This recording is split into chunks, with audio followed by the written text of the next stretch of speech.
Saya ada cerita tapi sabar ya, beta ganti kostum dong. Ada bayangan hitam yang besar sekali itu jalan dari kamar mandi, tembus masuk ke dalam kamar. Langsung saya bangun, saya teriak, Aryani, saya bilang gitu. Nah, tidak lama setelah dia ngegerub-gerub gitu, turun tuh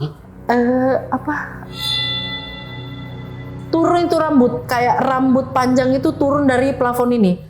Saya perhatiin apa bayangan apa-apa. Baru ujung kepala saya bilang, langsung Madam Jen itu langsung gitu. Madam Jen langsung kesurupan bang, mata hitamnya itu udah nggak kelihatan. Jadi akhirnya mereka memutuskan untuk menyusun rencana untuk bagaimana caranya menghabisi juga istrinya. Jadi dia pergi ke rumah itu, dia bilang lah alibinya sama istrinya, suamimu lagi jatuh di kebun. Dalam keadaan hamil bang, ikut istrinya. Setelah istrinya sampai di sana, dia lihat mayat suaminya, dia langsung dijatuhkan ke tanah. Kemudian orang-orang yang ada di situ tanpa hati nurani langsung ruda paksa. Suami saya itu kan mayatnya nggak ketemu sampai dengan sekarang. Oh iya? Ya, jadi 2016 itu pesawat itu jatuh, sekitar 8 orang itu ditemukan, 5 orang itu hilang bagaikan ditelan bumi.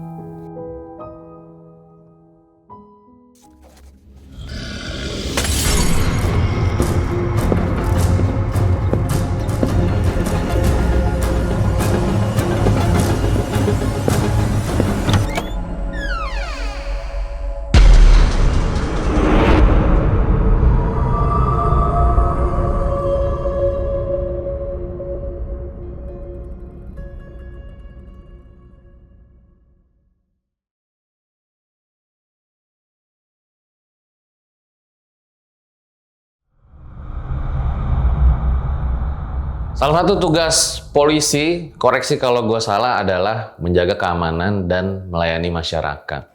Nah, gue pribadi penasaran ya, sebenarnya ketika polisi bertugas itu, ada nggak sih kejadian-kejadian horornya?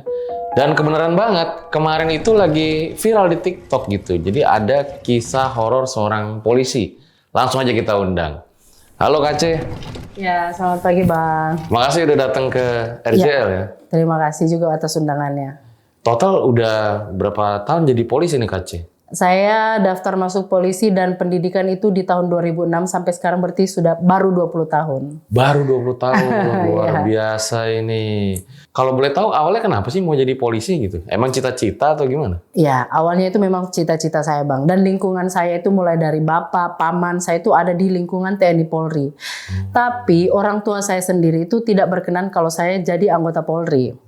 Sampai bapak saya itu bilang kamu harus kuliah kalau bukan jadi guru, jadi perawat. Jadi waktu itu saya sudah dibawa sampai ke Filipina untuk sekolah nurse di sana. Tapi saya sampai di sana itu saya mohon-mohon. Saya bilang Bapak tolong kasih saya kesempatan 1 kali aja. Saya tes Polwan. Kalau memang saya tidak lulus 1 kali tes, boleh saya kuliah. Tapi puji Tuhannya di 2006 itu saya tes, saya lakukan sungguh-sungguh, lulus. Dan saya sekolah pendidikan di Berarti udah Ciputat. Takdir ya? Iya. Nah, ini kemarin viral videonya di TikTok, kita tonton dulu bareng-bareng nih guys. Saya ada cerita tapi sabar ya, beta ganti kostum dong. Ini kejadiannya di tahun 2021. Saya sedang menjalani pendidikan kejuruan di satu lembaga pendidikan. Di sana saya satu kamar dengan junior polwan dari Sulawesi Utara namanya Aryani. Nah, saya lihat ada bayangan hitam yang besar sekali itu jalan dari kamar mandi. Jalan pelan, lalu berdiri di depan kamarku. Barang ini tuh berdiri di depan kamar dan tiba-tiba langsung kayak tembus masuk ke dalam kamar dan dia melihat posisi saya tidur seperti itu. Langsung saya bangun, saya teriak, Aryani, saya bilang gitu. Aryani tuh cuma diam duduk mematung begini. Terakhir baru dia cerita, katanya dia tuh kayak macam ketindisan. Dia tidak bisa bergerak, menoleh begini ke saya gitu. Habis itu dia teriak, Tuhan Yesus, dia teriak begitu. Itu jadi video yang viral Kace itu kayak di asrama, di rumah atau di mana maksudnya ya? Itu tuh di sekolah kejuruan Bang. Jadi Polri ini punya berbagai macam sekolah kejuruan.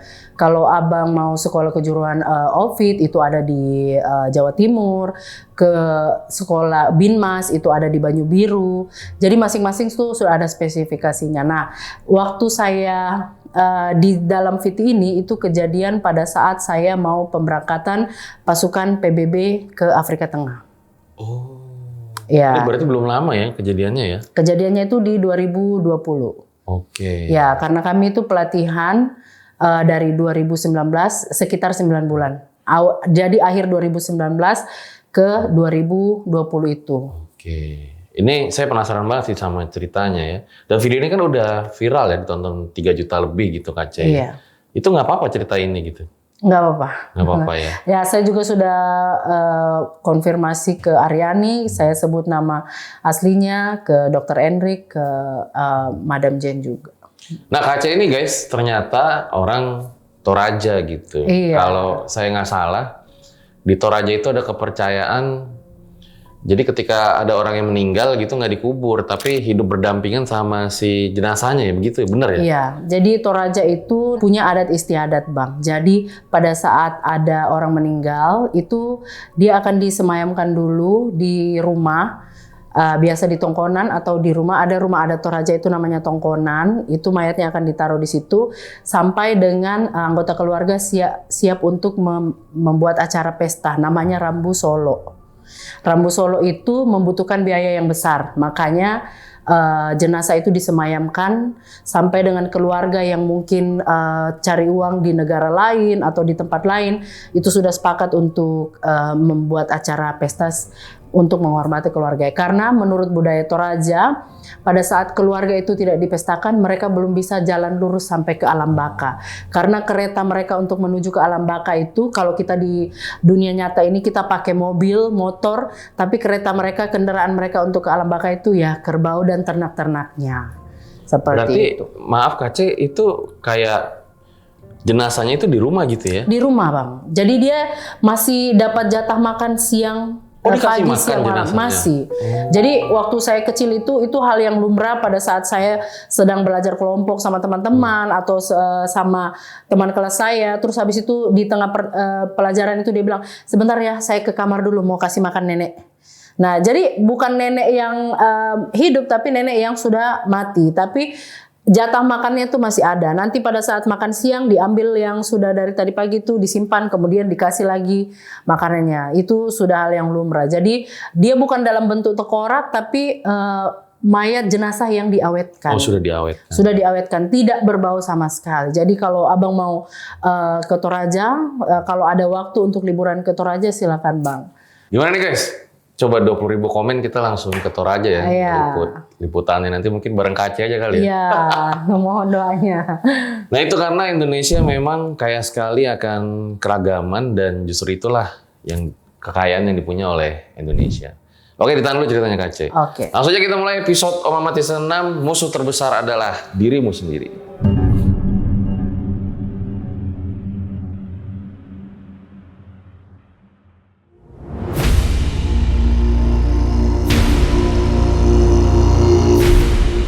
Seperti biasa guys, kalau di RJL yang ada narasumbernya, kita instruksikan suruh tambah-tambahin ceritanya. Ya kalau cerita Kak C sendiri dari awal tuh kayak gimana Kak C? Gini Bang, jadi cerita yang menariknya ini pada saat saya sedang menjalani pendidikan di satu tempat lembaga pendidikan yang ada di Jakarta. Nah kebetulan waktu itu kami itu tergabung dalam satu satgas namanya Minuska 2. Jadi itu pasukan perdamaian jumlahnya 154 orang yang nantinya akan dikirim ke Afrika Tengah untuk tugas perdamaian selama 1 tahun. Nah dalam satgas itu kami dilatih berbagai macam kemampuan, termasuk di tempat ini kami pun dilatih untuk melatih kemampuan-kemampuan yang lain yang akan digunakan di daerah misi. Di sana itu saya satu kamar, jadi baraknya itu saya ceritakan baraknya ya, detailnya itu barak ada 5 Bang. Jadi barak 1, 2, 3 sampai 4 itu diisi oleh polisi laki-laki, kemudian barak 5 itu diisi oleh polisi wanita. Baraknya 2 lantai, yang di bawah diisi 9 orang, di atas diisi 10 orang untuk yang polwannya. Barak tuh kayak rumah berarti ya? Barak itu seperti rumah, ya, tapi tidak seperti rumah pada umumnya. Jadi kita tuh per kamar ada 2 orang, per kamar ada 2 orang. Jadi di bawah itu ada 6 kamar, di atas itu ada 6 kamar pada saat itu.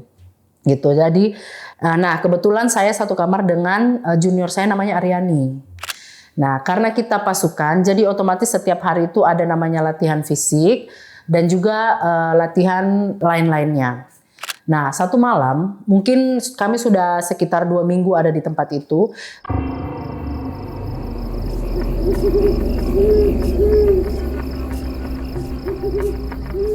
Satu malam itu, sekitar habis jam-jam 7-an, jam 8 itu, saya tuh, badan saya kerasa kayak panas. Saya tuh rasa panas sekali, saya bilang, Aryani, kok panas banget ya? Aryani bilang, coba kakak mandi dulu. Mungkin saya bilang, oh mungkin gara-gara kita latihan fisik ini belum pendinginan. Akhirnya saya pergi mandi. Saya mandi pulang dari sana, saya masih gemetar bang. Tadinya saya panas, sekarang gemetar. Saya tuh gemetarnya bukan yang gemetar biasa, tapi begini, tremor saya itu. Saya tanya Aryani, kok saya gemetar ya? Terus saya lapar banget. Laparnya tuh yang lapar luar biasa. Itu tuh udah sekitar jam 9 mau ke jam 10. Terus Aryani bilang begini, aduh kakak tadi sudah makan. Nah saya cerita bang, jadi 2020 itu awal COVID. Kita tidak diperkenankan untuk makan di ruang makan secara bersama-sama untuk menghindari penularan penyakit itu. Jadi kami dikasih nasi kotak, per orang dikasih nasi kotak, per barak itu dihitung barak ini berapa orang. Kebetulan poluannya waktu itu jumlahnya 19 orang. Jadi 19 dus itu ditaruh di situ, setelah habis maghrib semuanya makan, kotak ditaruh lagi ke tempatnya. Karena malam itu saya lapar, saya tanya Aryani, saya lapar, kamu ada makanan atau tidak? Aryani bilang saya sudah tidak ada makanan lagi dan kantin memang sudah tutup. Jadi saya alternatif lain adalah saya ngambil makanan sisa teman-teman yang tadi. Itu saya sudah di antara, menurut Aryani saya itu antara sudah bingung dengan tidak. Sudah antara orang mau kesurupan atau enggak itu. Bingung-bingung di antara situ. Kemudian saya pergi ambil sekitar 3 kotak nasi saya ambil. Saya taruh di kamar. Saya bukan makan dari kotak bang. Saya gelar di lantai.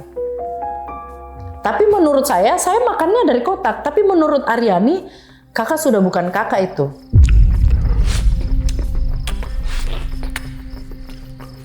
Kakak itu makan di lantai, makanannya ditaruh di lantai, semua yang ada di meja kayak kopi-kopi bubuk itu kakak tuang semua di situ, lalu kakak makan tuh, mohon maaf saya makan kayak babi, menurut Aryani.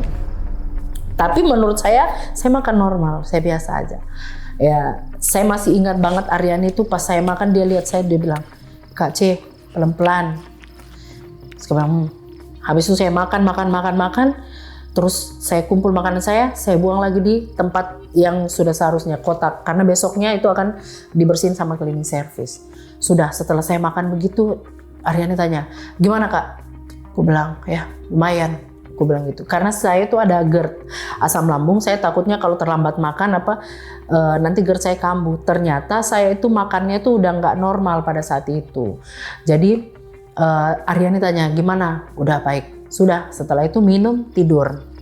Setelah tidur begini, mungkin ada sekitar setengah jam, Aryani itu langsung bangun. Teriak sekencang-kencangnya.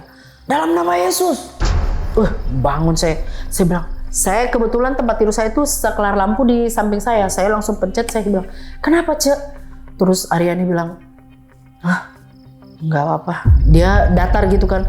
Dia cuma bilang, nggak apa-apa. Ayo kak tidur lagi. Oh deh, tidur lagi kami. Nah, setelah Aryani tidur, 1 jam lagi dari situ, saya tuh merasa saya sudah tidur. Tapi saya bisa melihat sekitar saya bang. Kayak apa ya kita bilang? Kalau saya bilang saya itu kayak CCTV. Kalau orang-orang yang komen di VT saya itu kayak bilang sukma saya itu keluar dari tubuh pada saat itu. Karena sukmo gitu. Nah mungkin seperti itu bang. Saya lihat saya tidur, tapi dan saya sadar kalau saya itu lagi tidur. Nah di saat itu saya tuh ngelihat ada bayangan keluar dari kamar mandi. Ada bayangan besar, dia tuh tingginya sampai di plafon barak kami pada saat itu keluar dari kamar mandi. Saya tidak lihat mukanya seperti apa. Dia kalau kita bentukin sekarang tuh kayak genderuwo. Tapi dia tidak utuh-utuh genderuwo, dia asap hitam.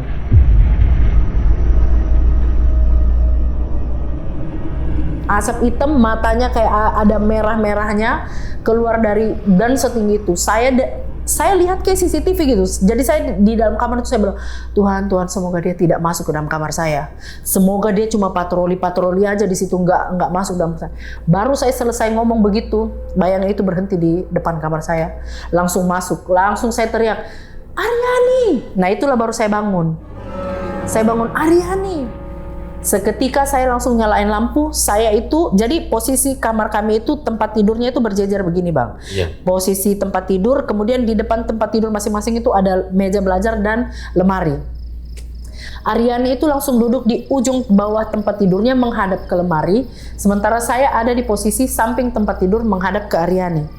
Nah pas saya lagi ngomong begini, bayangan itu ada di bawah kaki saya. Ini tidak mimpi, ini betul. Jadi saya lagi berdiri begini, terus saya kayak orang bilang tak kancing. Kalau kami orang Sulawesi bilang tak kancing, kayak nge-freeze. Kayak nge-freeze. Saya bilang Aryani ada di bawah kakiku. Aryani ini bilang,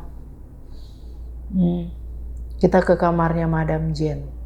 Nah, belakangan saya baru tahu. Ternyata Aryani yang teriak pertama kali itu, yang dia bilang dalam nama Yesus, yang pertama kali saya belum tidur itu ada perempuan masuk ke dalam kamar pakai gaun pesta merah panjang, rambut panjang, kemudian datang bisik di telinga Aryani, ini tempat saya, ini tempat saya, ini tempat saya, berulang-ulang sampai Aryani berteriak.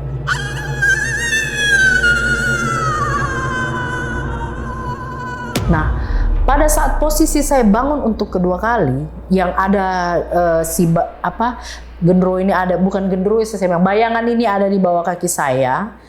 Aryani itu tidak bergerak, dia nge-freeze karena yang tadi orang baju gaun merah itu di sampingnya dia. Jadi dia nggak bisa noleh ke saya gini. Jadi karena kalau noleh dia ketemu muka dengan muka. Jadi Aryani bilang sambil menghadap ke lemari, dia cuma bilang, kita lari ke kamar Madam Jane. Saya hitung ya kak, 1, 2, dia hitung. Baru hitung 2, saya langsung, Aryani nih, kami ketemu di pintu ini, kami tarik-tarikan. Langsung gedor-gedor kamar. Kebetulan kami kamar nomor 2. Jadi nomor 2 dari urutan depan. Di depan ini sebelah kanan Madam Jane, kemudian Ibu Inayatun, di samping Ibu Inayatun ini kamar kami. Jadi kami kenapa berpikir ke Madam Jane, karena sama-sama Nasrani. Kita ini butuh doa. Nah, kebetulan Ibu Jane ini juga istri pendeta. Jadi kami memutuskan untuk kita gas ke kamarnya Madam Jane. Gedor-gedor, Madam Jane kayak kaget begitu. Dia bilang, ada apa kalian, ada apa? Masuk dulu Madam, masuk dulu. Masuk kami ke dalam kamarnya, langsung dia kasih duduk. Dia bilang, tenang dulu, kenapa? Madam, kami ada kejadian parah ini. Kami cerita mulai dari awal. Jadi dari awal itu Madam, saya itu badan saya panas, kemudian saya itu makan seperti binatang. Habis itu di bawah tempat tidur saya itu ada bayangan. Ternyata Aryani ini juga didatangi kayak sosok pengantin baju merah ini, itu datang ke sampingnya dia dan dia bisik, ini tempat saya. Lalu setelah kami cerita semua, Madam Jane itu bilang, sudah ayo kita berdoa. Kami ambil Alkitab, Madam Jane doakan kami berdua. Kemudian Madam Jane bilang, ya sudah kalian tidur di sini.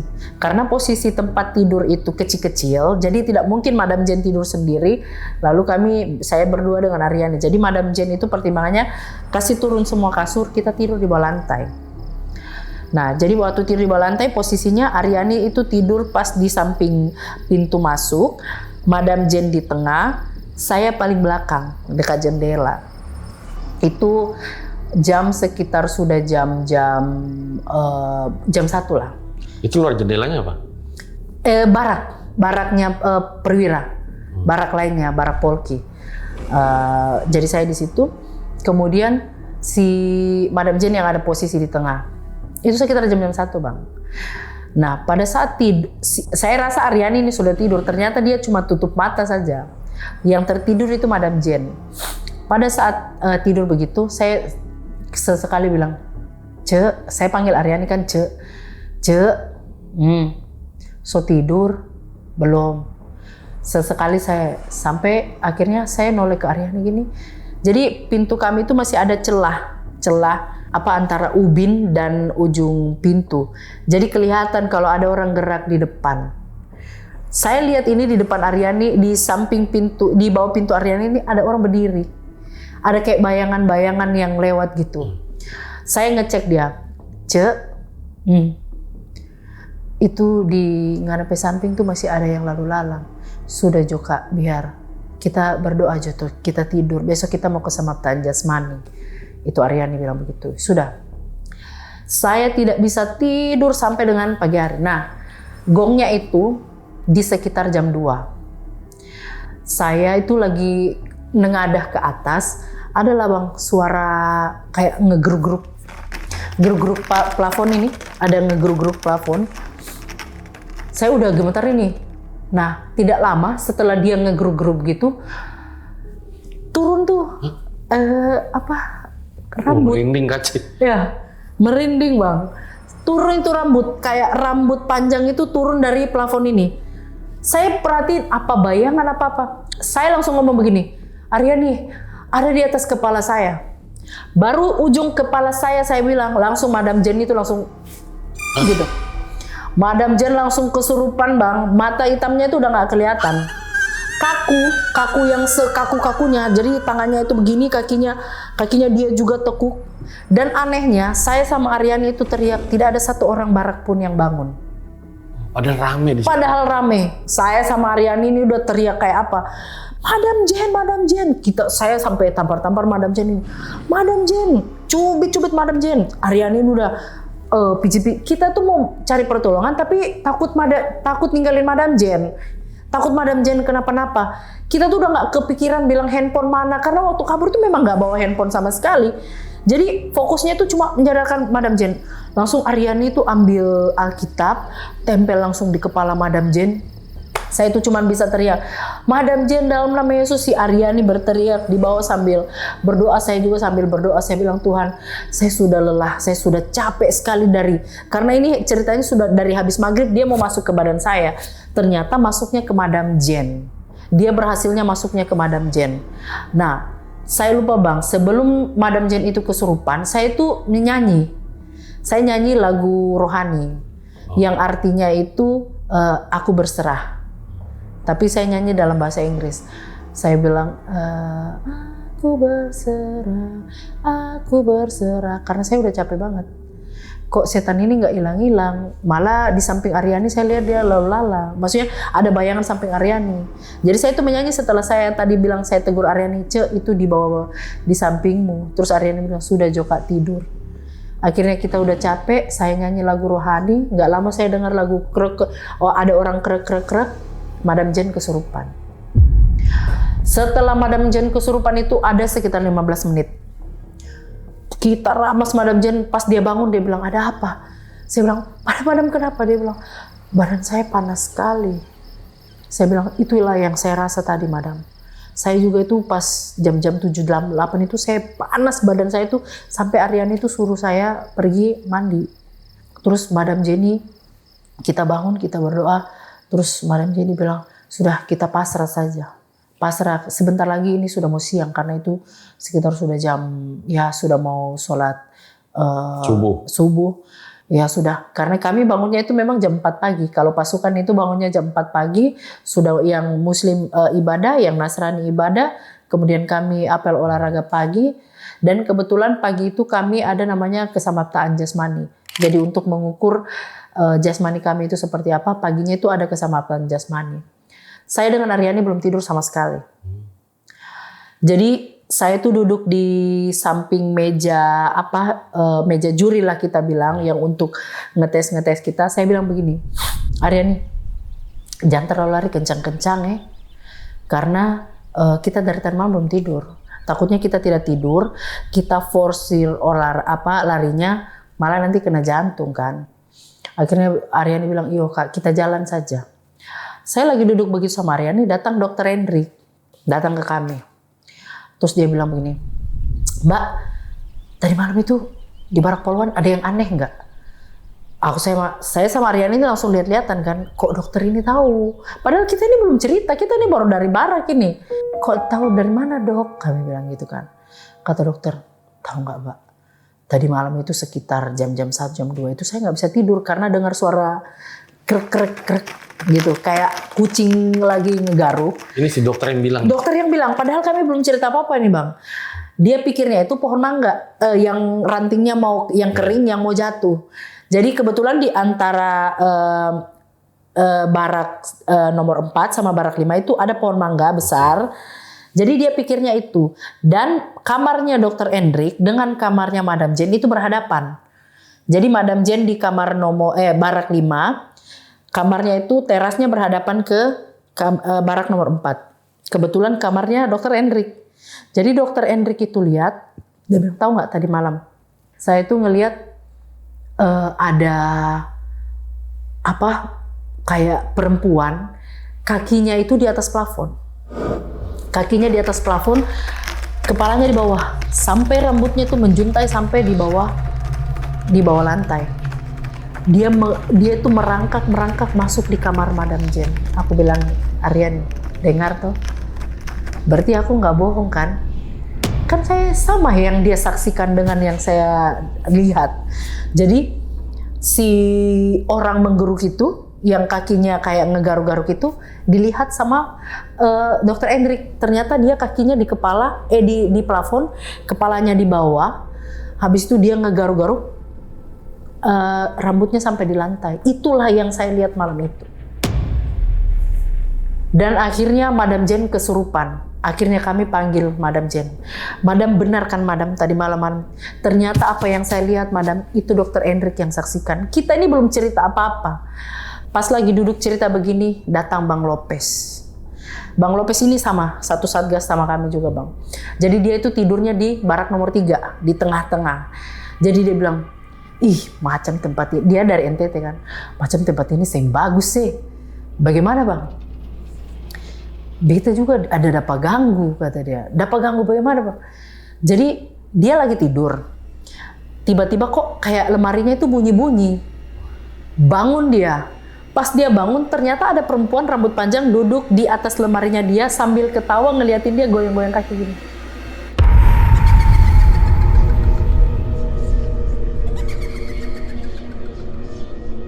Goyang-goyang kaki ngeliatin Bang Lopez. Bang Lopez tuh langsung bangun, langsung pergi, pulang berdoa, sudah hilang. Kisah dari Bang Lopez ini. Si merah juga bukan? Enggak, dia tuh kayak baju putih aja, baju putih, tapi bukan muka seram, hanya ketawa Bang, hanya senyum gitu ke Bang Lopez. Akhirnya saya bilang sama Bang Lopez, abang di barak mana? Barak 3. Oh, saya tahu. Barak 3 itu saya juga pernah punya pengalaman. Jadi saya ceritalah, saya flashback lah, cerita ke Bang Lopez. Jadi saya tanya Bang Lopez, Bang yang kamu lihat itu ada telelatnya di sini? Dia bilang tidak ada, perempuan cantik, baju putih begitu panjang. Jadi saya itu punya kejadian di tahun 2018, saya itu pernah juga sekolah kejuruan di tempat itu. Nah saya itu datangnya terlambat Bang, karena sudah 4 hari pendidikan itu dimulai. Saya datang menggantikan junior polwan yang hamil. Jadi dia hamil, jadi dia tidak bisa melanjutkan pendidikan. Dia dipulangkan supaya tidak terganggu kan kehamilannya. Saya di calling, Cer kamu bisa nggak gantiin? Saya bilang saya bisa. Saya datang. Jadi saya datang itu sekitar jam 11 siang. Orang-orang semua sudah di kelas. Saya disuruh ke barak. Kamu ganti baju dulu di barak. Nanti kalau kamu sudah ganti baju, kamu gabung sama teman-temanmu untuk makan siang. Oke. Jadi saya ini bawa koper, geret koper, sudah dikasih tahu kamarnya di mana. Jadi di atas itu ada 12 kamar, 6 berhadapan. Kamar saya itu nomor 2 dari terakhir. Nah, saya sudah tahu satu kamar dengan siapa, letting saya namanya Nidar. Jadi waktu saya naik untuk naruh koper saya itu barak lagi kosong karena siswa kan semua lagi di kelas. Saya taruh barang, habis itu setelah saya ganti baju, saya ke toilet dulu. Habis itu pas saya keluar dari toilet, kaget saya. Di pintu toilet itu saya berpapasan sama satu perempuan. Dia pakai handuk, terus pegang gayung isinya alat mandi, jalan begitu berpapasan sama saya pikir mukanya tuh kayak senior saya, jadi saya sapa dong. Saya bilang, selamat siang Mbak. Terus dia noleh gini, gitu. Enggak nyapa saya bilang selamat siang gitu, enggak. Cuma jalan aja terus dia noleh gini. Saya ingat banget di sini ada teh lalatnya. Nah, tapi kan saya orang baru. Saya berpikir, oh mungkin dia juga terlambat datang kayak saya. Atau enggak, oh mungkin senior yang izin pulang ke barak untuk gantilah atau apalah segala macam. Saya masih berpikiran positif itu. Akhirnya setelah saya dari toilet, karena saya diinstruksikan kamu nanti ikut makan siang sama teman-temanmu. Turunlah saya makan siang. Duduklah saya. Saya belum cerita nih apa-apa. Letting saya makan. Sampai di kamar, cerita saya sama letting saya. Saya bilang, Nay, kan Nidar kan? Nay, di sebelah ini senior ya? Dia bilang, sebelah mana? Bilang, ini sebelah kamar kita. Terus dia bilang, nggak ada, kosong. Loh, kok kosong? Iya, tempat koper-koper kita itu di situ. Nah, tadi waktu kalian masih di kelas, saya kan simpan koper. Saya keluar dari kamar mandi, ada perempuan keluar dari kamar itu, pakai handuk, bawa gayung dengan perlengkapan mandi lah. Terus pas saya berpapasan, saya sapa karena mukanya senior banget. Jadi saya bilang, selamat siang Mbak. Terus dia cuma senyum gitu, naik. Ada teh lalatnya di sini. Tidak ada senior gitu, ada teh lalatnya. Kosong Ce, ini tempat ini tempat koper-koper kita. Jadi kita itu dalam kamar itu ada aturannya Bang. Koper itu tidak boleh jadi lemari itu sudah disusun. Panjangnya hanya boleh 15 cm. Ini semua sudah disusun. Jadi kalau ada kelebihan koper, itu taruh gudang. Kebetulan saya nggak tahu kalau di samping kamar saya itu ternyata gudang. Aku bilang ayo coba cek. Saya penasaran siapa yang habis keluar dari sebelah ini. Si Nidar bilang, ayo sudah kita cek. Kami cek, buka begini Bang, kosong. Cuma ada beberapa koper di dalam, tidak ada tempat tidur, kosong belompong. Langsung berdiri, merinding saya. Lalu siapa tadi yang keluar dari situ? Masih berpositif thinking. Si Nay bilang, mungkin senior kali Ce. Nanti coba kamu lihat di apelan, ada nggak? Gitu kan. Jadi kan kita apel nanti nih, apel sama-sama. Nanti kamu lihat ada nggak orang yang kamu lihat itu di situ. Ya bisa jadi dia mau ngambil barangnya. Iya, bisa jadi. Walau jadi pakai anduk doang. Iya, jadi kita masih positif thinking ini. Sampai 5 hari Bang, apel, saya lihat semua barisan ini kan kita itu tidak lebih dari 150 orang yang kejuruan itu. Saya lihat di semua barisan itu, tidak ada perempuan yang ada teh lalatnya itu. Dan memang sih waktu dia senyum ke saya itu saya udah rasa lain. Saya langsung merinding itu.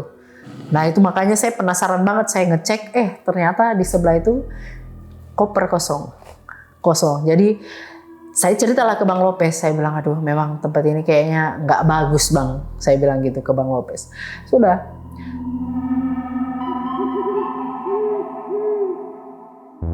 Saya cerita lagi nih Bang, di tempat yang sama, di tahun yang berbeda, Aryani itu kejuruan lagi.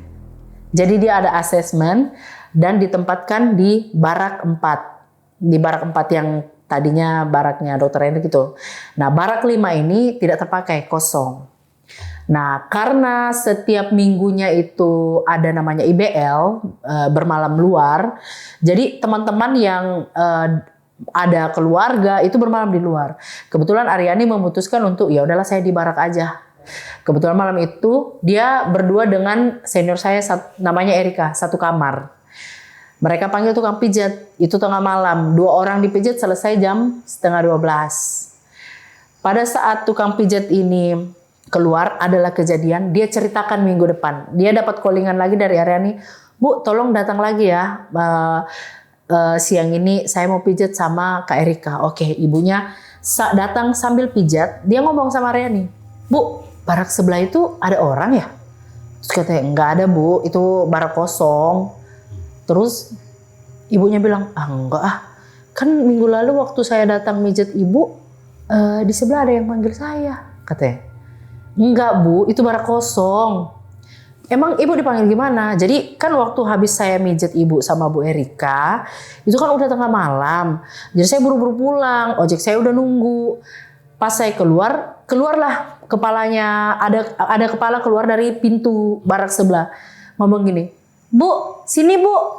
Aduh Neng, saya buru-buru. Ojek sudah tunggu, besok aja ya." Gitu. "Sini dulu Bu. Bu, Mbak, Neng besok aja. Ini ojek udah nunggu." Gitu. Ketiga kalinya dia ngomong gimana Bang? Dia berdiri langsung gini, "Nggak apa-apa Bu, sini aja dulu."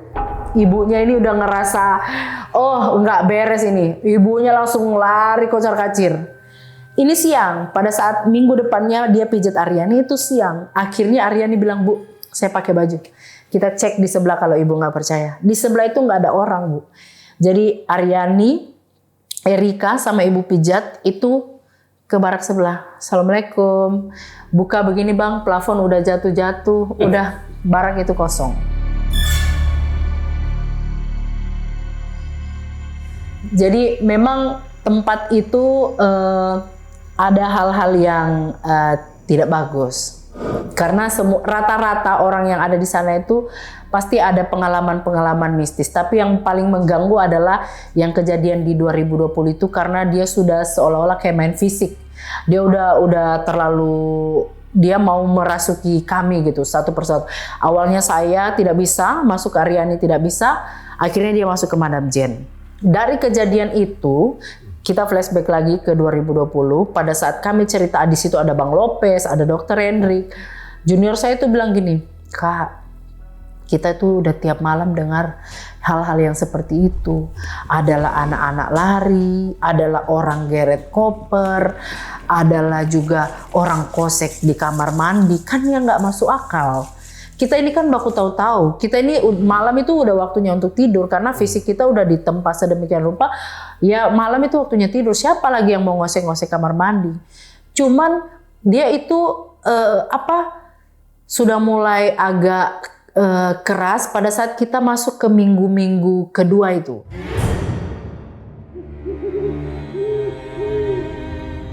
Dia itu masuk ke Nadia, ada junior saya dari Sumatera Barat. Itu dia udah ngoceh di kamar, dia udah ngoceh segala macam. Lalu yang satu kamarnya bilang, "Ini anak udah nggak benar ini." Ngoceh gimana? Kayak orang kesurupan Bang.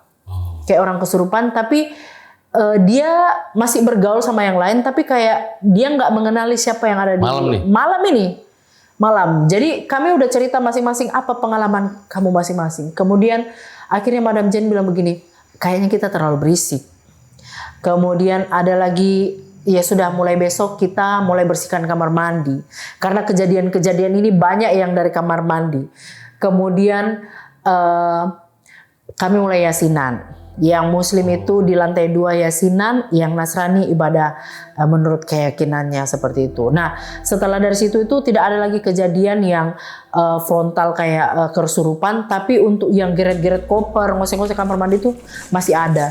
Dan saya rasa di setiap lembaga pendidikan itu hal yang lumrah. Kalau kita cerita tentang pendidikan ini, hal-hal yang kayak begini itu udah sangat familiar banget untuk kami Bang. Ini rada plotis juga ya, bahwa tadi pengen sempat berlindung ke Madam, justru Madam yang kesurupan. Betul. Dan sosoknya kan sama itu ya, ada beberapa bilang cewek gitu kan. Cewek. Dan pas ketahuan baru pas Padi lagi ngobrol-ngobrol begitu kan. Iya. Rata-rata itu yang si putih yang ada tai lalatnya, apa yang merah tadi yang lihat si Aryani? Beda barak. Jadi yang saya ada tai lalatnya itu di barak 3 Bang. Di barak 3. Bang Lopez itu di barak 3 juga. Yang perempuan. Tapi dia nggak ngeganggu. Yang agak frontal itu yang ada di barak nomor 5. Itulah juga yang manggil tukang pijet itu. Oh, itu yang dari plafon itu? Itu yang dari plafon itu di barak nomor 5. Yang paling pojok. Ya. Itu sempat jadi gosip nggak? Itu kira-kira siapa sih itu? Sosok cewek siapa sih? Jadi gini Bang, lingkungan lembaga pendidikan yang kami tempati ini itu bangunannya bangunan tua. Bangunan-bangunan lama. Yang ada di sekitarnya juga itu bangunan lama. Jadi saya rasa ya itu memang sudah penghuninya di situ. Ada pesan nggak sih yang disampaikan sama sosok itu gitu ke Kaca atau yang lain waktu itu? Tidak ada, cuman yang kami pelajari adalah setelah kami mulai beres-beres, bersih-bersih, tidak ada lagi sampah-sampah yang berserakan, kemudian tidak teriak-teriak di barak, kemudian tidak ada rendaman-rendaman pakaian yang ada di kamar mandi. Kamar mandi itu dijaga kebersihannya, kami kasih pewangi, sudah tidak ada lagi. Jadi mungkin dia itu mau ngasih tahu saya tidak suka hal-hal yang di luar biasanya, kayak jorok-jorok itu saya tidak suka. Biasanya kan seperti itu. Terus kami juga sudah mulai yasinan, mendoakan tempat itu. Dia sudah kalem. Seperti itu, Bang. Nah, saya mau cerita lagi masih tentang lembaga pendidikan. Jadi itu hal yang lumrah. Saya ingat ada 2 kejadian di 2006 itu waktu saya pendidikan di Sepoluan. Jadi ada satu kejadian, kita itu setiap jam 4:30 subuh itu wajib untuk apel olahraga pagi. Sekaligus untuk yang beragama Muslim itu akan ibadah sholat subuh. Nah, di satu pagi ini saya itu bangun udah paling cepat. Jadi selesai mandi, saya sudah pakai pakaian lengkap. Saya itu sambil nungguin teman saya beres, saya tiduran di tempat tidur. Saya tiduran, kaos kaki udah pakai, tinggal pakai sepatu aja. Saya lagi tidur di tempat tidur, saya buka mata begini, oh masih ada orang, saya tidur lagi. Nggak lama, kok udah tenang, kok udah diem gitu. Tapi saya buka mata, itu ada siswa yang berdiri di bawah kaki saya, di belakang lemari saya. Jadi tempat tidur ada lemari. Nah, ada siswa berdiri di situ pakai baju yang sama dengan saya. Itu begini ngeliatin saya. Jadi pada saat saya buka mata begini masih ada siswa, saya tutup mata lagi. Jadi saya bilang, oh masih ada siswa, berarti masih bisa tidur. Saya tidur. Karena biasanya orang samping kiri kanan saya itu nepuk C. Ayo udah mau apel. Tapi pagi itu saya lihat, oh ada siswa. Ya udah, saya tidur lagi. Sekitar 1 jam kemudian berisik lah, mulai berisik barak. Bangun saya, loh dari mana kalian? Dia bilang sudah selesai olahraga. Lah kamu? Lah aku tidur. Terus, loh tadi kita waktu apel dihitungnya lengkap, kamu ada. Lah aku bilang saya dari tadi di sini, saya tidur. Nggak ada yang bangunin saya. Tidak, C. Kita tadi hitung satu peleton itu kita 31 orang tuh lengkap. Lalu siapa yang ada di barisan? Sementara saya ada tidur. Itu kejadian pertama yang saya ingat persis. Kemudian tidak berapa bulan kemudian ada lagi kejadian, Bang. Jadi kami itu lagi apel malam. Apel malam itu sekitar jam 9 malam. Biasanya apelnya itu memang berjam-jam, sekitar 2 jam lah. Karena pengecekan, habis itu kita lari malam, bawa senjata, segala macam. Waktu kita mau apel pengecekan, dihitung kan, lebih 2 orang. Lebih siswanya 2 orang. Pengasuh udah mulai nggak enak ini. Coba siswa, ditepuk temannya yang di sebelah. Sambil menghitung, sambil ditepuk temannya ya. Jadi hitung, 1, 2, 3, tepuk sampai belakang. Sampai hitung 31 tepuk. Dijumlah. Masih lebih 2. Dipanggil yang piket. Jadi kita tuh ada piket rukan, yang piket di ruang makan. Kemudian ada piket kamar, dipanggil. Dicek yang ada di klinik berapa orang, dicek. Jangan sampai dia sudah sembuh, kita hitungnya belum, tapi ternyata dia udah masuk pasukan, dicek. Semuanya sudah detail ini dicek, Bang. Dihitung. Ya, hitung mulai, teriak yang kencang, tepuk temannya. Tepuk 1, 2, 3. Jumlah lebih. Itu sudah ada 1 jam pengasuh itu menghitung, hanya menghitung lebih. Akhirnya pengasuh langsung ambil mic, langsung dia bilang, selamat malam, mohon izin yang bergabung dengan adik-adiknya malam ini, jangan diganggu adik-adiknya. Adik-adiknya lagi pendidikan, kalau kamu mau gabung-gabung saja, yang penting adik-adiknya jangan diganggu ya. Jadi ngomong gitu. Flashback lagi, ternyata 1 tahun sebelum kami pendidikan itu, ada 2 senior kami yang meninggal di Sepoluan. Yang satunya itu karena jantung, yang satunya lagi karena jatuh di kamar mandi. Jadi yang satunya ini karena kaget dengar suara tembakan, dia mungkin waktu itu tidak pakai peredam suara, kaget, jantung dia meninggal. Kemudian jatuh di kamar mandi. Jadi kami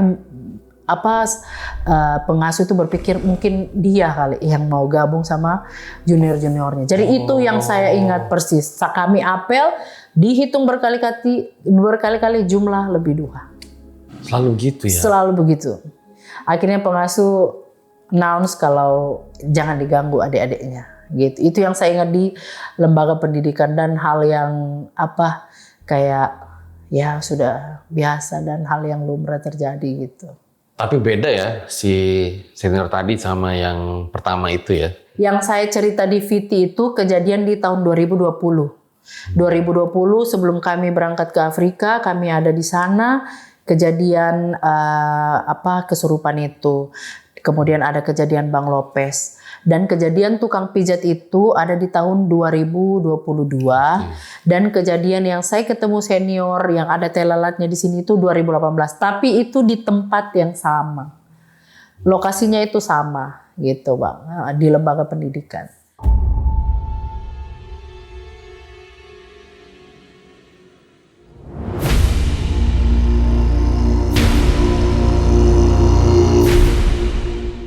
Pernah nggak sih Kace kayak, saya jadi ingat Bu Hasri ya kalau lihat Kace. Iya, benar-benar. Pernah nggak ngalamin kejadian-kejadian kayak Bu Hasri gitu dalam menangani kasus misalnya? Jadi ada yang menarik Bang, kalau umpamanya kita itu menangani kasus termasuk kasus kematian, ada yang kasus kematian yang agak sulit, agak susah. Biasanya itu malah bantuan-bantuan itu kalau saya bilang itu datang dari bantuan tangan Tuhan. Ada kejadian menarik di tahun 2025, 23 Desember 2025, lokasinya di Tanah Toraja. Kita bisa cari sama-sama, itu adalah kejadian pembunuhan satu keluarga. Kalau kita menelusuri karena dipicu oleh dendam dan warisan. Seperti itu. Jadi saya punya cerita, saya tidak sebutkan nama aslinya. Nanti teman-teman bisa googling sendiri, kejadian itu 2025 Desember di Tanah Toraja. Jadi itu tuh ada kasus pembunuhan, jadi bapak ini guru, dia punya istri sedang mengandung 5 bulan, punya 3 anak laki-laki. Tapi anak tengahnya yang satu ini tinggal sama neneknya, yang tinggal di rumah itu hanya dia dengan anak bungsunya, sama istrinya yang lagi hamil. Nah, satu kali datanglah laki-laki namanya AS. Nah, AS ini datang ke rumahnya. Dia bilang, Pak Guru, kita pergi ke kebun dulu yang ada di Getengan. Ada hal yang kita harus bicarakan di sana. Memang mereka keluarga. Jadi antara korban dengan pelaku ini adalah keluarga. Jadi mereka bilang ada urusan di kebun di Getengan, ayo kita pergi ke sana. Dia pergi. Ternyata sampai di sana, Pak Guru ini dibunuh. Habis itu ditaruh mayatnya di situ. Karena waktu si pelaku ini datang ke rumah, di situ ada istri dan anaknya. Jadi mereka berpikir, kalau kita tidak habisi istrinya, kita semua ini bakalan kena. Jadi akhirnya mereka memutuskan untuk menyusun rencana untuk bagaimana caranya menghabisi juga istrinya. Jadi dia pergi ke rumah itu, dia bilang lah alibinya sama istrinya, suamimu lagi jatuh di kebun. Suamimu jatuh di kebun, harus dirujuk ke Makassar. Jadi harus ada tanda tanganmu. Di atas sudah ada ambulans. Tinggal kau ini mau tanda tangan, mobil berangkat ke Makassar. Dalam keadaan hamil Bang. Ikut istrinya dibonceng bermotor. Jadi yang jemput itu ada 4 orang. 3 motor. Si pelaku ini namanya AS. Itu bonceng istrinya. 2 motor yang lainnya berboncengan 2 orang. Kawal istrinya sampai dengan di kebun yang ada di Getengan ini. Setelah istrinya sampai di sana, dia lihat mayat suaminya, dia langsung dijatuhkan ke tanah. Kemudian orang-orang yang ada di situ tanpa hati nurani langsung ruda paksa. Orang yang terakhir ruda paksa dia sambil ruda paksa dari belakang.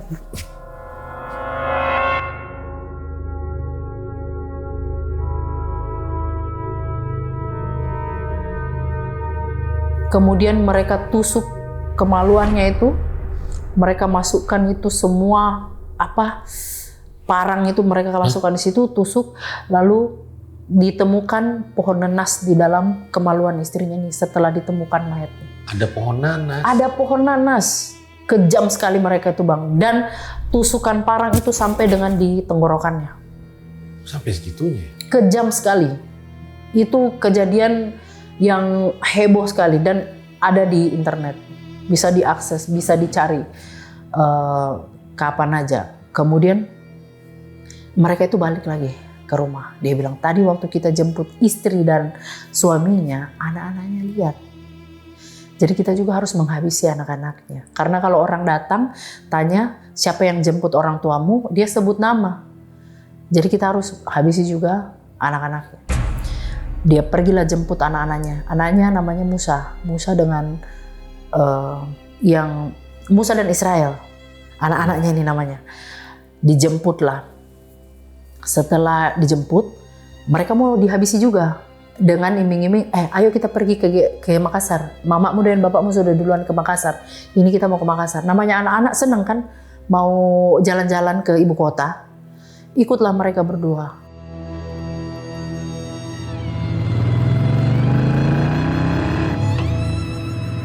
Pergi mereka bukan arah ke Makassar lagi, mereka arah ke Palopo.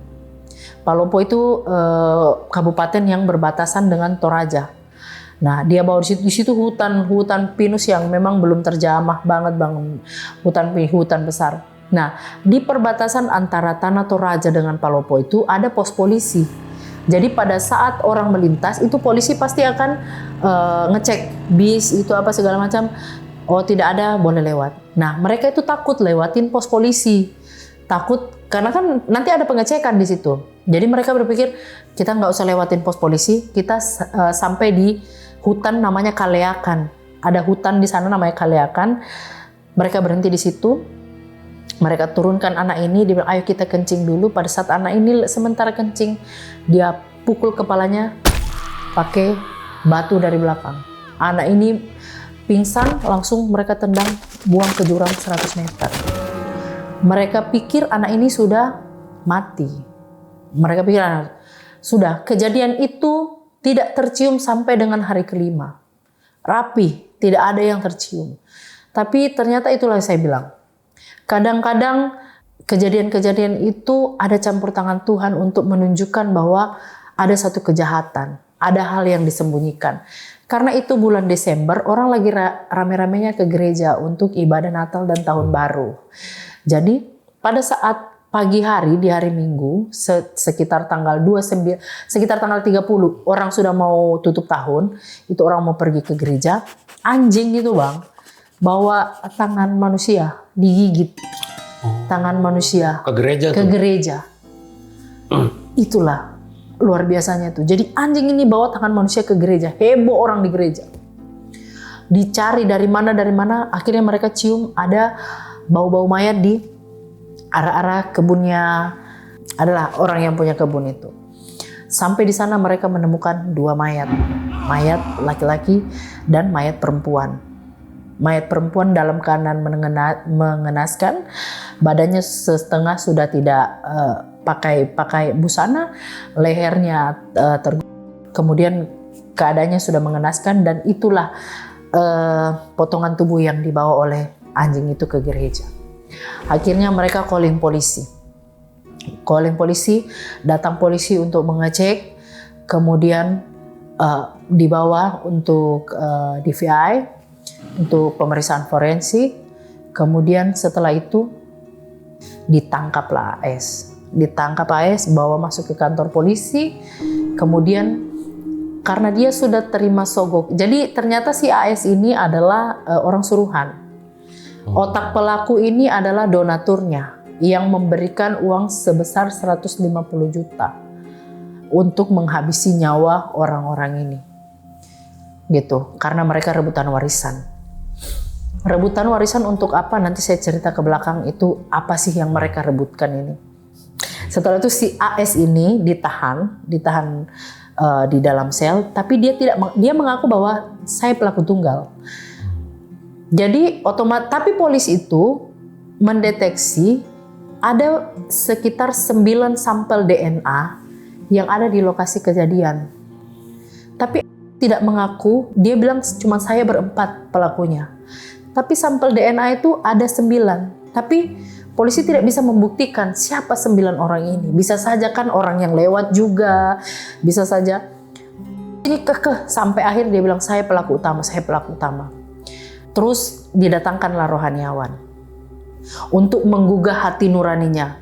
Coba kamu ngomong jujur, karena pelaku ini adalah ibu hamil, ini segala macam. Kemudian rohaniawan ini mulai masuk suntik dia dengan cerita-cerita rohani, kemudian untuk membuat dia itu sadar secara rohani. Akhirnya setelah itu ternyata berhasil, Bang. Dia minta satu kertas. Dia bilang, saya minta secari kertas. Kasih saya kertas sama ballpoint. Saya sebut.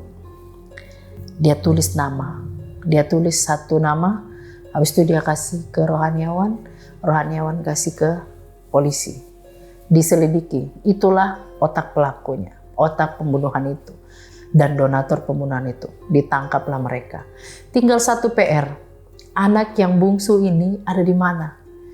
Karena sudah 5 hari pencarian, anak bungsu ini yang ini tidak ditemukan. Akhirnya dikeluarkan dari penjara, dibawa. Coba kau sini sampai dikeluarkan dari penjara, dibawa ke Kaliakan untuk tunjuk di mana lokasi kamu buang. Dia tunjuk di sini. Dia tunjuk di sini, dicari di situ 5 hari, tidak ketemu anak ini. Sampai akhirnya polisi bilang kayaknya dia bohong. Mungkin nanti berikutnya kita akan periksa itu. Besoknya ada kejadian yang boleh kita bilang aneh, tapi itulah pertolongan Tuhan. Jadi di kampung kami itu namanya ada mobil kampas yang membawa barang-barang ke setiap kabupaten untuk diperdagangkan. Nah, mobil kampas ini datang dari Kabupaten Palopo, Luwu. Pada saat sampai di Kaliakan, ban serepnya itu jatuh, Bang. Jatuh, mengguling-guling masuk ke jurang di Kaliakan. Kalau secara logika, ban itu mengguling kena pohon, harusnya ya udah dia diam di situ. Tapi dia itu mengguling sampai 200 meter ke bawah dan berhenti tepat di samping mayat anak ini. Jadi ban itu berhenti tepat di situ. Kondekturnya turun cari bannya.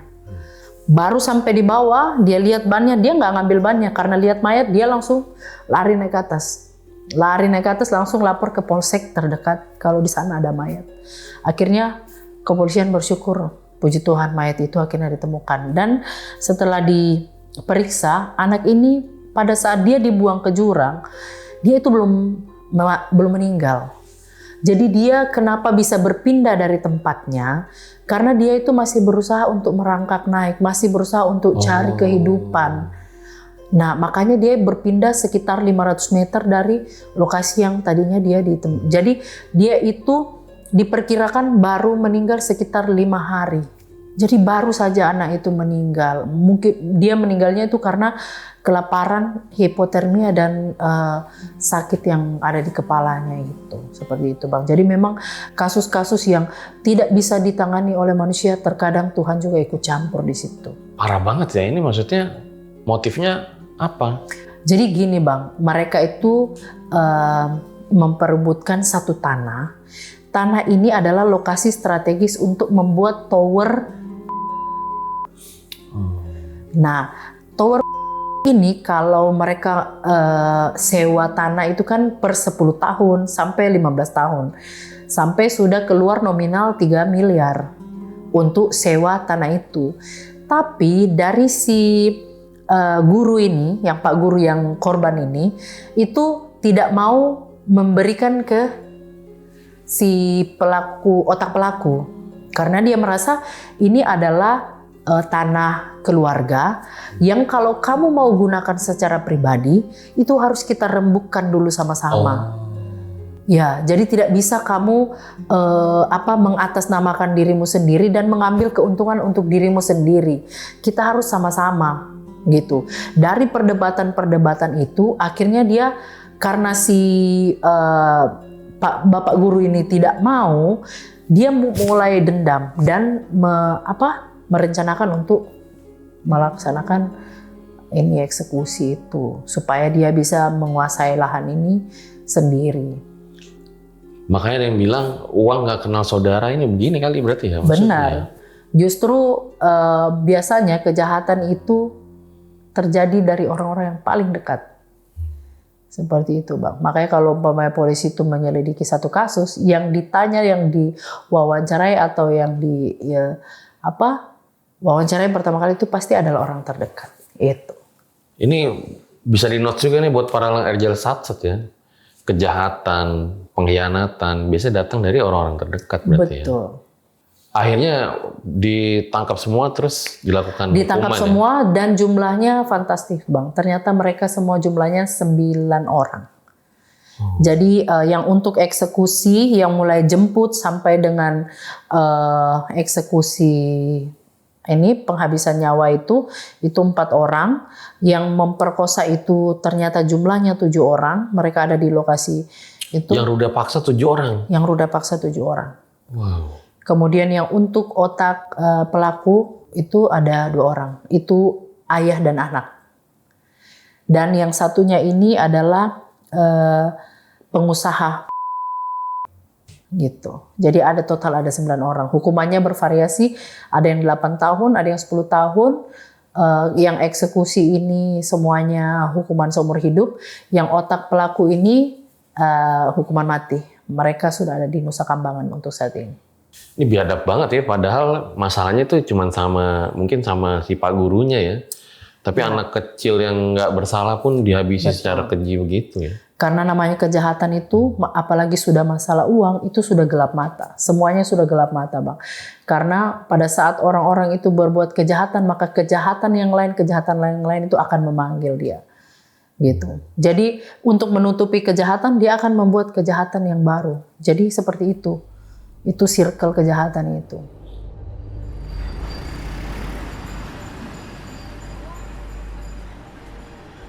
Nah, saya juga penasaran sama Kace ya. Iya. Katanya awal bercerita di TikTok itu sebenarnya pengen curhat aja gitu, yang cerita horor. Betul. Jadi awalnya itu saya bukan storytelling untuk cerita horor. Awalnya itu saya cerita tentang pengalaman saya pribadi, terutama pengalaman saya pada saat suami saya kecelakaan pesawat. Nah, kebetulan ini Bang, suami saya itu Polri dan penerbang, tapi sudah dipanggil Tuhan, kecelakaan pesawat di tahun 2016. Jadi itu saya cerita pengalaman saya di situ, kemudian saya menguatkan untuk ibu-ibu yang mungkin single parent yang seperti saya, bagaimana caranya untuk survive. Kemudian ada pengalaman-pengalaman di mana kejadian itu tuh sebenarnya Tuhan kasih itu sudah lewat mimpi. Jadi kejadian apa? Kejadian kecelakaan suami saya itu. Jadi sudah ada firasat dari mimpi. Oh, sebelum suaminya kecelakaan, mimpi dulu? Sudah ada firasat dari mimpi gitu, Bang. Mimpi apa, Kace? Jadi saya tuh jadi suami saya masih ada ini, Bang. Saya sementara apel pagi. Kebetulan saya sama suami itu satu kantor. Nah, pas saya lagi apel pagi itu, saya bukan mimpi ini ya. Jadi ibaratnya kita gambarkanlah sebagai mimpi. Padahal saya ini lagi apel pagi. Saya lagi apel pagi begini, tiba-tiba saya tuh kayak ngelihat pesawat itu ada jatuh di bawah kaki saya. Pesawat yang gede gitu? Iya, kayak apa ya? Kayak gini. Oke. Kayak bukan pesawat yang besar, tapi mungkin pesawat mainan. Oke. Pesawat mainan gitu. Jatuh pas di bawah kaki saya. Itu dada saya langsung terhentak. Saya langsung telepon suami saya saat itu juga. Dia masih hidup kan. Saya bilang, "Pak, perasaanku nggak enak." Dia bilang, "Kenapa, Mbak? Ayo pulang dulu yuk." Bilang gitu. Saya bawa dia. Karena kan rumah kami dari kantor dekat. "Pulang dulu yuk." Saya bilang sama suami saya, "Tadi waktu apel, ini Pak, Mama lihat pesawat Papa itu jatuh di kakiku." Aku bilang, "Langsung nggak enak perasaanku." Aku bilang gitu. "Ya udah sayang, kita berdoa yuk." Berdoa. Sudah selesai dari situ, Bang. Nggak begitu kejadian, berapa lama suami saya kejadian itu jatuh pesawat di bulan Desember 2016. Nah, ada kejadian uniknya lagi adalah suami saya itu kan mayatnya nggak ketemu sampai dengan sekarang. Jadi hilang. Oh iya? Ya, jadi 2016 itu pesawat itu jatuh, penumpang dan kru itu sejumlahnya ada 13. Sekitar 8 orang itu ditemukan, 5 orang itu hilang bagaikan ditelan bumi. 5 orang. Nah, saya kan cerita tentang hal itu.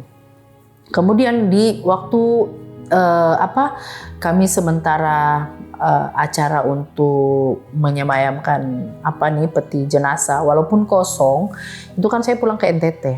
Kan suami saya orang NTT. Jadi jenazah itu dibawa pulang ke NTT, walaupun petinya kosong, kita upacara. Setelah upacara itu kan saya capek sekali, saya tidur. Tidur itu dari jam 1 siang sampai dengan jam 5 sore. Di jam yang saya tidur itu sampai jam 5 sore saya mimpi. Mimpi saya itu panjang sekali. Jadi dalam mimpi saya itu saya sama keluarga saya lagi naik kendaraan pergi ke satu tempat. Tempatnya itu kampung, ada lapangannya, ada pohon kelapanya. Karena orang bilang, kamu kalau mau cari suamimu, kamu pergi ke kampung itu. Di sana ada orang pintar yang nanti akan temukan suamimu. Ini mimpi, Bang. Iya. Ini mimpi. Sampai di sana, katanya itu di tengah lapangan itu ada 2 gubuk. Ada 2 gubuk. Terus orang kampung bilang, sudah kamu pergi aja ke sana, nanti kamu ada ketemu sama orang pintar. Pergilah kami ke gubuk, sampai di sana ada orang bilang, di sini dulu ya, ibunya lagi ada pasien di sebelah. Nah, pasiennya itu teriak. Akhirnya saya penasaran lah, apa sih lagi nyembuhin apa sih ibu ini? Setelah itu saya lihat, oh ternyata dia lagi membantu orang melahirkan, tapi yang keluar dari perut ibu itu bukan orang gitu. Habis itu pas saya lagi lihat ibunya langsung noleh ke saya. Dia bilang begini, kamu cari suamimu? Saya bilang, iya Bu. Dia bilang, duduk saja, sebentar lagi suamimu datang. Dia bilang begitu. Sudah nggak berapa lama saya duduk. Dari ujung lapangan itu muncullah 5 orang. Karena memang kenyataannya memang 5 orang yang hilang kan, yang belum ketemu. Muncullah 5 orang dari ujung lapangan. Nah, yang muncul itu 5 orang ini yang memang benar-benar hilang. Yang 2 ini orangnya masih hidup, masih ada. Pada saat itu masih hidup. Tapi di dalam mimpi saya itu mereka inilah orang yang sudah meninggal gitu. Ketemu suami saya, singkat cerita. Saya peluk, saya bilang, Bu, saya mau bawa pulang suami saya, kata ibunya. Bawalah pulang.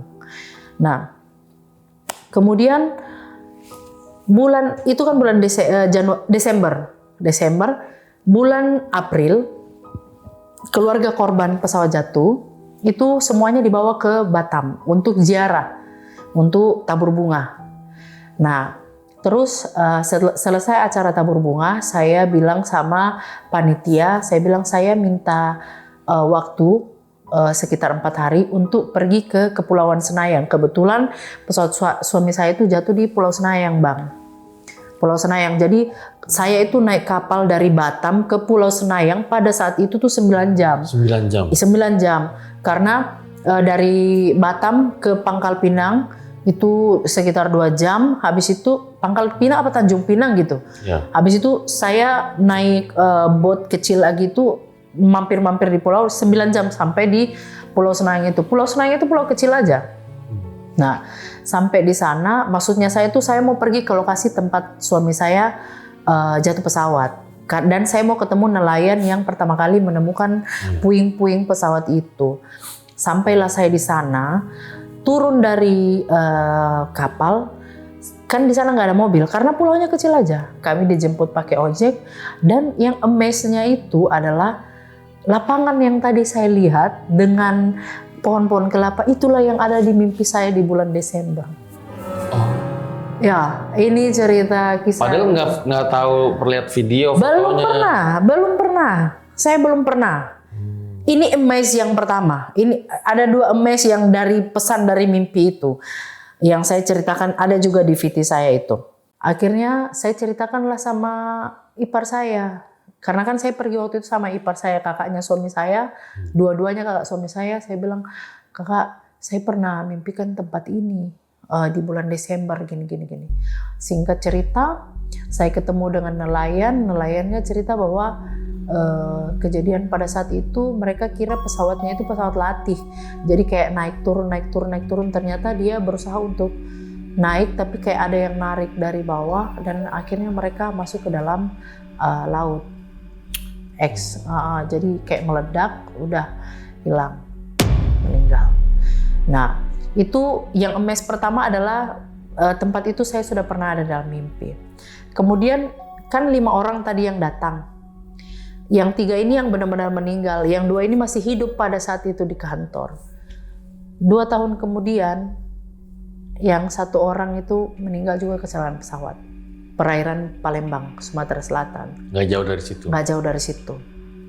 2 tahun berikut, yang 1 orang ini juga meninggal kecelakaan pesawat di Kalimantan.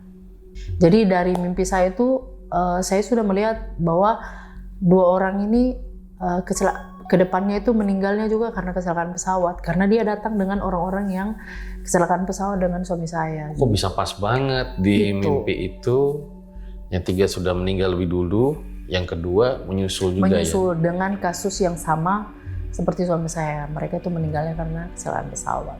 Itu maaf Kak Aceh, jadi meninggal suaminya itu pesawatnya jatuh ke laut? Ya, di perairan Batam, Senayang lah. Tapi dia masuk teritorial Batam. Cuman yang saya amazingnya itu adalah tidak ada satupun serpihan badannya yang ketemu. Jadi baju penerbang itu dirancang untuk tidak tahan akan api dan tahan akan ledakan. Minimal dia ada pecahan besarnya gitu kan. Minimal ada pecahan besarnya dari bajunya itu. Nggak ada. Bajunya nggak ditemukan, sepatunya, pokoknya apapun tentang dia itu DNA itu nggak ditemukan. Yang ditemukan itu hanya DNA dari 8 orang itu, potongan tubuh dari 8 orang itu. Suami saya dan 4 rekan lainnya itu nggak ketemu sampai dengan detik ini. Pasti nggak mudah banget ya menghadapi kejadian kayak gitu ya. Ya. Gimana akhirnya Kak Aceh satu titik itu bisa tabah gitu dan lebih kuat lah menerima takdir. Itu. Jadi awal saya bikin fit itu adalah saya itu mau memberikan edukasi ke teman-teman yang mungkin sedang berduka, bagaimana caranya untuk bangkit kembali dari duka itu. Nah, tidak mudah memang. Saya pun saja 2 tahun baru saya itu bisa move on. Setiap ada yang ketuk pintu itu saya bilang, jangan sampai suami saya pulang, jangan sampai suami saya pulang. Selama 2 tahun seperti itu? Selama 2 tahun Bang. Dan saya itu ada titik di mana mulai dari Desember sampai dengan bulan April saya pergi tabur bunga itu saya tuh 1 hari cuma tidur 1 jam. Itu pun dibantu obat penenang dan saya jadi kecanduan alkohol pada saat itu. Karena saya tidak terima orang yang saya cintai, paginya saya masih ngantar ke kantor, jam 8:30 udah nggak ada. Bagus kalau umpamanya saya lihat jenazahnya, saya bisa ngerawat jenazahnya, dan ini malah tidak ada. Saya hidup di perantauan hanya dengan dia. Waktu itu saya masih muda sekali, masih umur 28 tahun dengan 2 anak masih kecil-kecil. Jadi itu yang saya edukasi ke teman-teman saya itu, bahwa memang tidak mudah menerima kenyataan. Dan kalau umpamanya cara melawan rasa sakit dan duka itu hanya dengan berpuasa, saya bilang. Waktu itu saya berpuasa. Jadi berpuasa. Berpuasa. Jadi rasa sakit hati saya itu dilawan dengan rasa sakit perut saya yang nahan lapar. Dan puasanya itu memang bukan yang puasa. Jadi saya puasa 24 jam itu. Tidak ada tenaga untuk menangis, tidak ada tenaga untuk berduka, yang ada tenaga hanya untuk berserah sama Tuhan. Itu aja. Jadi itu sih Bang. Titik apa yang akhirnya bikin jadi move on gitu? Titiknya itu, jadi gini, saya itu kan tidak tidur nih 4 bulan. Gak tidur 4 bulan? 4 bulan, tidurnya cuma sejam-sejam. Datanglah senior saya namanya Dena Simamora. Datang ke saya, kebetulan mamanya itu dulu almarhum mamanya itu polwan. Meninggal gara-gara suaminya juga, jadi gini, bapaknya itu sakit, meninggal. Kemudian mamanya ini meratapi kepergian bapaknya tanpa memperdulikan, oh saya ini masih ada anak, saya ini masih ada pekerjaan. Dia terlalu larut di dalam duka sampai lupa bahwa tanggung jawab saya ini masih ada anak-anak. 3 bulan setelah kepergian almarhum suaminya, tanpa sakit, tanpa apa, akhirnya mamanya meninggal juga. Akhirnya dia datanglah ke rumah saya pada saat itu. Dia tepuk saya, dia bilang, "Cer, kamu ini bentar lagi mau mati." Aku bilang, "Kenapa?" Dia bilang, "Saya lihat kamu ini persis seperti mama saya beberapa puluh tahun yang lalu. Mama saya ini persis seperti kamu. Tidak tidur." Waktu itu badan saya udah bengkak gara-gara obat kan. Rambut saya udah gondrong padahal saya polwan. Saya stres gitu Bang, stres sampai butuh pendampingan psikiater itu. Terus nggak lama lagi kamu mati, karena persis kayak mama saya. Mukamu ini saya lihat persis kayak mama saya waktu itu sebelum meninggal. Jadi saya mau kasih tahu, masih ingat kau anak-anakmu, dia bilang. Sebenarnya yang berduka itu anak-anakmu. Kamu ke depannya masih bisa menemukan cinta yang baru, tapi anak-anak ini nggak mungkin dapat bapak yang baru. Bapaknya ya cuma satu. Jadi kalau kamu berduka seperti ini, ingatlah anakmu pada saat nanti akan benci sama kamu. Karena saya pun begitu. Saya dulu berpikir, kenapa sih mama itu hanya memikirkan dirinya sendiri, dipikirnya cuma mama aja yang berduka. Kita juga berduka, tapi kita butuh sosok orang tua. Dia ngomong begitu ke saya Bang, baru saya sadar bahwa saya salah. Dan itulah pertama kali saya menangis sejadi-jadinya setelah kepergian suami saya. Karena waktu suami saya itu dinyatakan meninggal, saya tuh pingsan, bangun, merenung, pingsan, bangun, merenung. Belum ada yang menangis yang teriak sehisteris itu. Karena saya masih berpikir, bentar lagi dia pulang, orang dia cuma hilang aja kan. Tapi setelah saya disentuh oleh kata-kata itu, ternyata bukan hanya saya yang berduka, anak-anak saya pun berduka. Akhirnya saya bangkit, mulai dari situ saya sudah mulai mencoba menata sedikit demi sedikit hidup saya itu. Kadang emang dalam hidup ada aja gitu ya, yang ngasih petunjuk tapi kita nggak pernah sadar ternyata orang di dekat kita juga gitu ya. Betul. Dan kadang juga Tuhan itu ngasih kita petunjuk tapi kita tidak peka. Seperti itu. Ya kita doakan lah ya, semoga almarhum suaminya dapat diterima di sisinya. Makasih Kak Ce udah datang dan bercerita di RJL. Ini aman ya diceritain semua ya? Iya. Itu deh guys, akhir dari episode ini. Ambil baiknya, buang buruknya. Dan dengan ada kisah-kisah seperti ini, jangan malah menjadikan kalian takut. Tetapi harus semakin yakin dan percaya dengan kebesarannya. Gue Fajar Aditya, RJL 5 undur diri. Ciao.